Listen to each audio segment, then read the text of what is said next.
Well, welcome to my channel Mispronounced Adventures, and this episode I'm going to be installing an engine preheater on my Mark 8 Transit. So I've got a trip planned to Northern Europe, which is potentially going to be very, very cold, so an engine preheater would be a good idea. Lots of people up there have electric ones. I'm going to put a diesel-fired one. Particularly, I'm going to be putting in Webasto Thermo Top V. This one I picked up on eBay for £27, and this one I picked up on eBay for 99p. So let's get them stripped down, get them working. I've had this one running before, just about, but not plumbed into the van. They're not as easy as just plugging them in. There's a few little things you've got to do, so let's strip them down, clean them, see if I need to swap any parts out and get it installed into the van. First off, what's the purpose and what are they? The purpose is this is plumbed into the engine's coolant system, so this turns on before you would start the engine.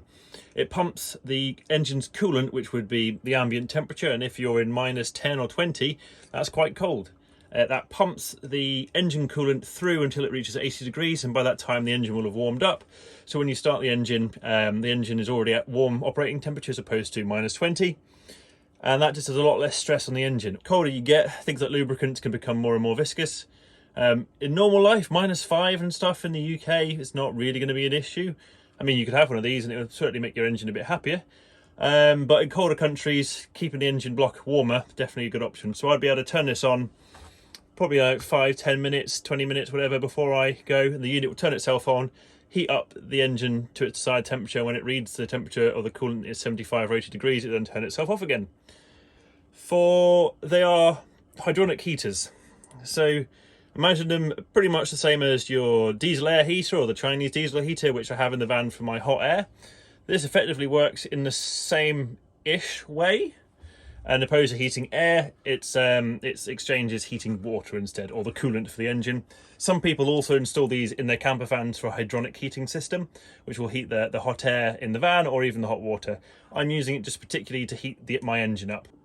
So these are the units. These are Webasto Thermo Top Vs. This is from a Discovery 3, this is from a Discovery 4, or vice versa. They are the same unit, mostly. This one comes with an integrated pump. This one doesn't come with an integrated pump. Coolant pump, however, it has a signal output for a coolant pump to be added externally. There is another line which is the Webasto Thermo Top Z, which is a slightly larger unit, and in other ways that other unit is dumb, as in you can put a 12-volt signal to one of the pins and the unit will turn on and start, and when that 12-volt signal was taken away, the unit will shut down. You can't unfortunately do that with this model. These require the W-bus communication along the signal wire to turn the machine on. Normally they'll be plumbed into the vehicle and the vehicle might manage it themselves, or an external Webasto controller will be installed in the vehicle which then talks to the unit telling them to turn on. I don't have that. Instead I have this, which is a little box which mimics the signal. I bought this on eBay. It's Hungarian made, and what it does is it just pretends to be the W-bus communication, or it gives the start command which the heater is looking for, and then when I would turn this little unit off, that start command or the W-bus command is cut. It tells the unit to shut down. You don't want to disconnect power from the unit to turn it off, much like normal air diesel heaters. If you do that, the units can't do their cool down process where they prevent themselves from melting. The burn chamber will be 170 degrees plus, maybe even 200 degrees plus.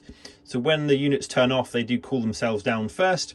If you just did that, cut the power, then the unit will be unable to cool itself down and it will probably end up melting the PCB. One other thing with these heaters is they do require a few dosing pump.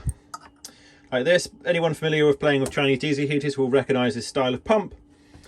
The Chinese diesel heaters one are a 0.22 pump, whilst this Webasto one is a 0.40 or 40 pump for these heaters. I do believe people have got these Webastos running off the Chinese diesel heater pump, but that is slightly under fueling them, so that might lead to some unclean burns or not functioning as well. So at the minute, let's get these disassembled and see what I need to do.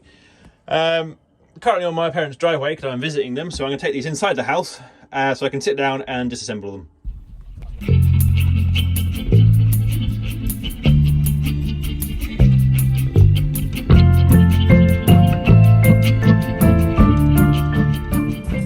Donor part I want is this bit off here to go into this one to replace the right angle, which has got everything else. I think the £27 one was way better than the 99p one, but this is all spare parts.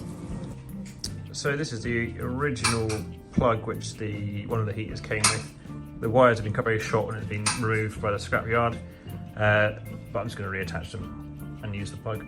Although you can order new plugs from elsewhere, I don't have the crimper to do the crimp correctly.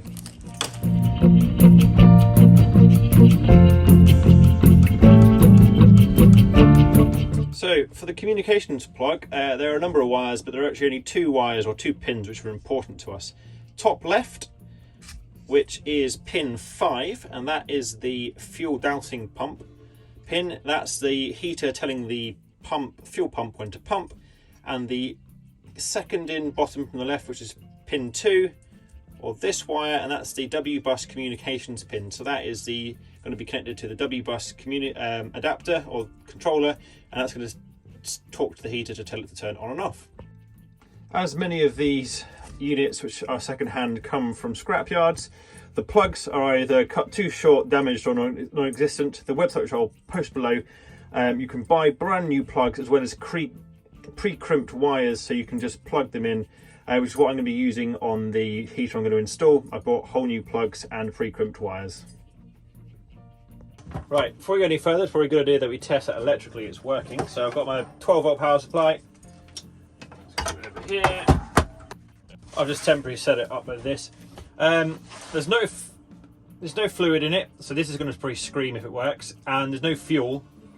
So what I'm planning just to test is that the unit is booting up and trying to do its start process. So we should hear the internal fan, and we should hear the pump start after the glow plug heats up, which I can see if the glow plug heats up by using an amp meter on the positive cable.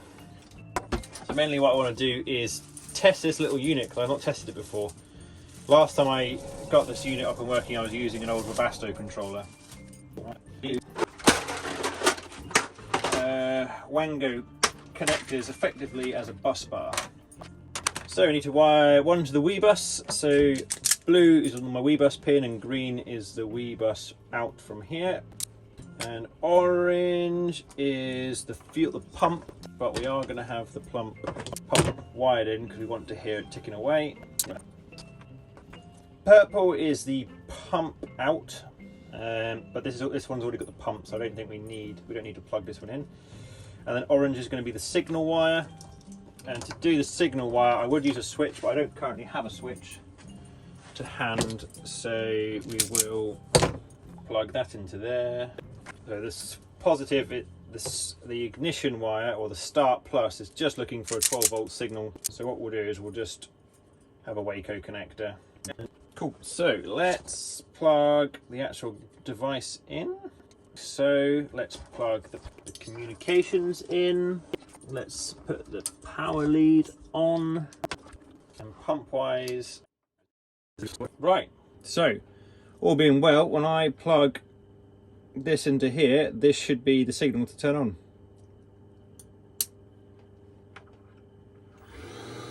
Oh, that's kicked on.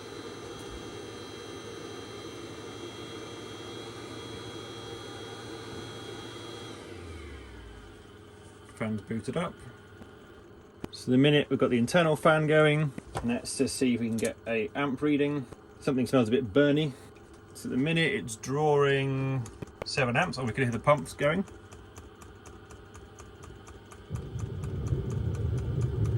And it's now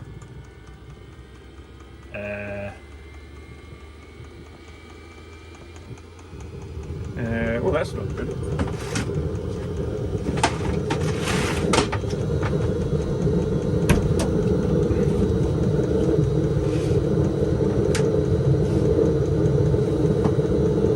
Fired up.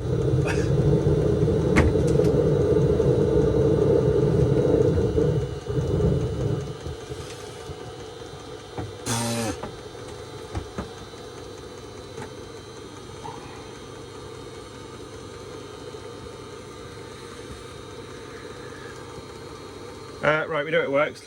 Okay, it's now shut down because it's flamed out with no fuel. Well, I guess it's a good start. The unit fired up. So it's currently doing a cool down process at the minute. Oh, that's hot air. That's actually really hot. Yeah. You can just see from the FLIR camera that the unit actually fired up.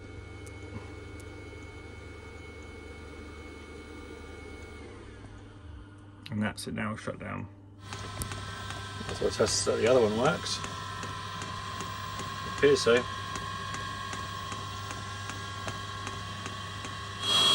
Yeah, it failed to ignite as it's just shutting down. So at least this one works, and probably with fuel it would. As for installing it, I'm going to be installing it in the engine bay of my van. For that, I don't know how to do at the moment.